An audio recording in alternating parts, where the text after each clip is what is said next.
I mentioned, I was about 19 years old, Mm-hmm. and I experienced homelessness. My mother had a massive stroke, Okay. and that was due to my grandmother passing. And my family took it hard, but my mother took it the hardest, Okay. which resulted in the stroke. Okay. So she fell behind on work, and her job actually let her go. Oh. And so the mortgage that we had, she fell behind because she couldn't pay it. Sure. So the bank took our house, Mm. and the bank took our house, and that's how we experienced homelessness. I was going to go to a shelter, but my mom didn't want me to go to a shelter. All right. We stayed with different people, and that's when I realized that when you truly need something from some people, they kind of like use it against you in a way. Yeah. Like, we needed the help, and my mother was always the type of person that anytime the family needed something, she was always there to give it to them. But when she fell behind on her luck, it was like no support there. Okay. So people, in the process of us staying with people treated us mean. They treated us like, because we were down on our luck, that we didn't mean anything. And this is all my family. Right. Now, one of my friends, I stay back and forth over there, but I don't like to overstay my welcome, so I would stay different places, and some of those places was even sleeping in my car, like I mentioned, in hospital parking lots. Yeah. And I didn't tell my mom that because I didn't want my mom to worry. Right. I went to the Salvation Army, which is a big help with the Salvation Army. I went there and I got food. I was able to get food from them because I told them what I was going through, and they gave me food. Yeah. So I stayed. This happened about probably 2 years. I was place to place and in and out of places and staying here and there and stuff like that until I got a job. And then I got a second job. All right. So that's how I was able to get me and my mom an apartment. Okay. And so I worked 2 jobs to support me and my mom at 21. Mm-hmm. And even now, my mother has a lot of health issues, so I still help support my mom. So that's how I work 2 jobs and I go to school. Okay. And now it's like I'm working 3 jobs because I interned 2. Okay. And so in 2014, my car died, and I was on the bus. And I was back and forth on the bus. Now, everybody knows, if you know anything about Livonia does not have bus lines. All right. So that resulted me to walking 3 miles away from where I live at. Like I said, my day started at 4 a.m. and ended at 9. Man, that's brutal. And there's no secret that Livonia is still a racist town, so to speak. Yes, Livonia is still like a racist town. Yep.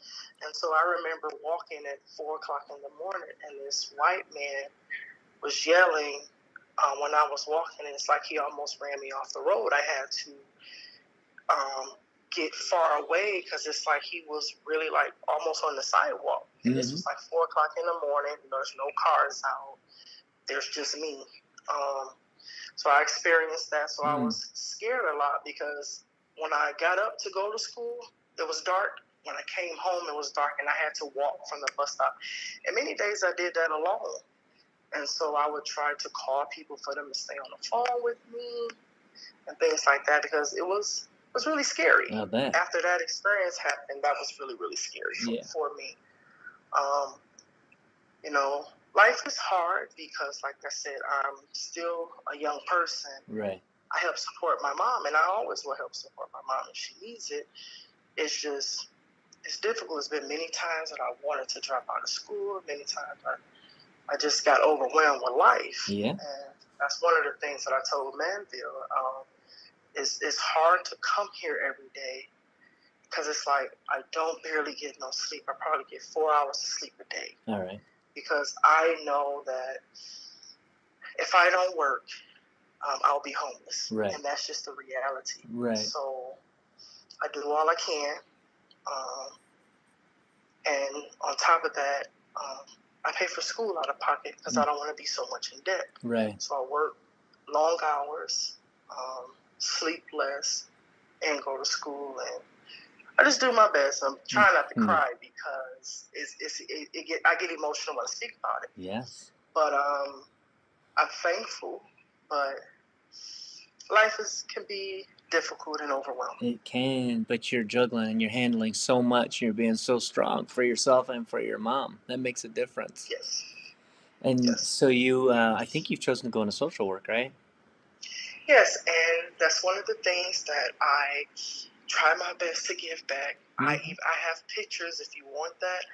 I do my own outreach. I ask for donations to get toiletries for people. I ask for people to help me go downtown in the Cass Corridor area, and I just pass out toiletries to the homeless people that's down there because I know how it feels. Yeah. I know what some of them going through. Some of them may have different, things than but experience different things than I do. But I know how it feels to be homeless, and I know how it feels to need and want help, and it seems like don't nobody want to give it to you. Yeah, and you're giving back. You've got all this stuff going on, and you're still taking time and energy to go help other people. That's a beautiful thing.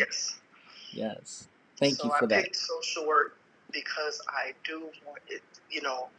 Homelessness is like you have to choose between work and school because you have to work to survive, but then school seems like it puts a strain on you. So many people choose work over school and not to get their education because they can't afford not to work. Right.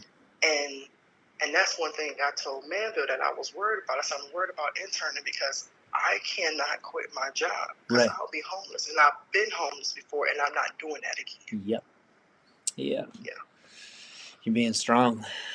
You're being strong. I see you. The fact that Manville nominated you for this award means he sees you too. So don't give up. Keep doing what you're doing. Thank you. You're welcome. So thank you for sharing this. And is there anything we can do for you? I just, I want people to know that there's within the midst of the storm, there's a rainbow behind it, although it doesn't look like it. And I thank you guys for the support.